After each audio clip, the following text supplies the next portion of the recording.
although many on the left may be celebrating a new Joe Biden victory, the reality is that we're set to see with Joe Biden a major victory for the establishment and neoconservatives in the foreign policy arena. The reality is when we look at Joe Biden's administration, the kind of people he's looking at, the kind of people that are supporting his administration, we're seeing people like the Lincoln Project, the massively neoconservative Lincoln Project, backing his candidacy. We're seeing people like John Kasich.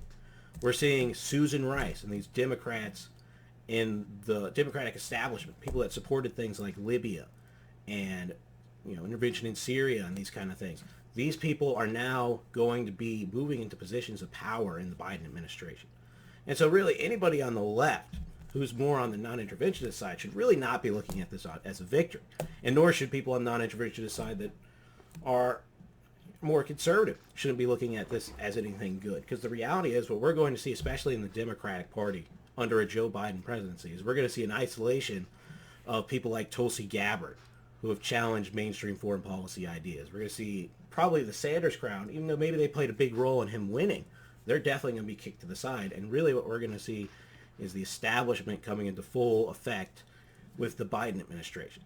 And so we saw with the Trump administration is that Trump, he had sort of this non-interventionist, bring the troops home mentality that he was never really able to fully flesh out. And a big part of that, big reason for that, was this concept that we talk about called the deep state. Groups like the FBI and, people in the Pentagon who don't agree with his ideas and don't see his ideas as being useful are working to undermine him. And so even though he tried to move in a more non-interventionist direction in many respects, he was consistently blocked on a lot of those ideas.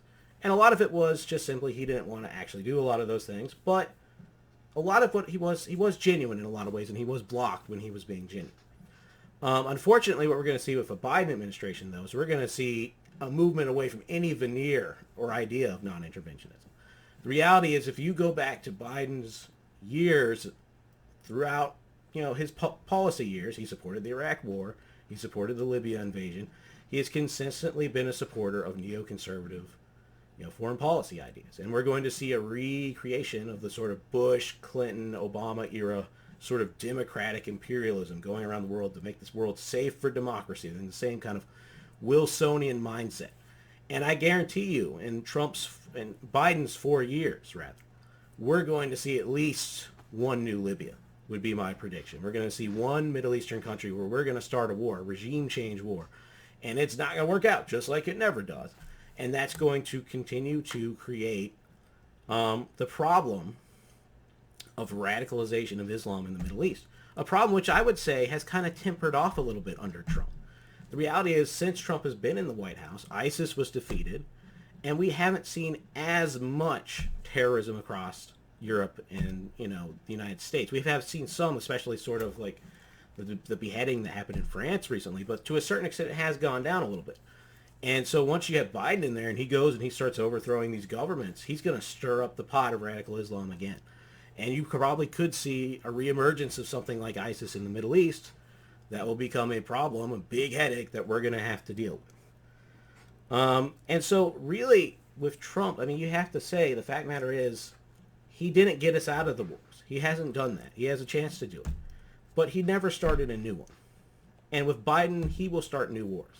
I guarantee you will see I predict at least one new Libya under Joe Biden.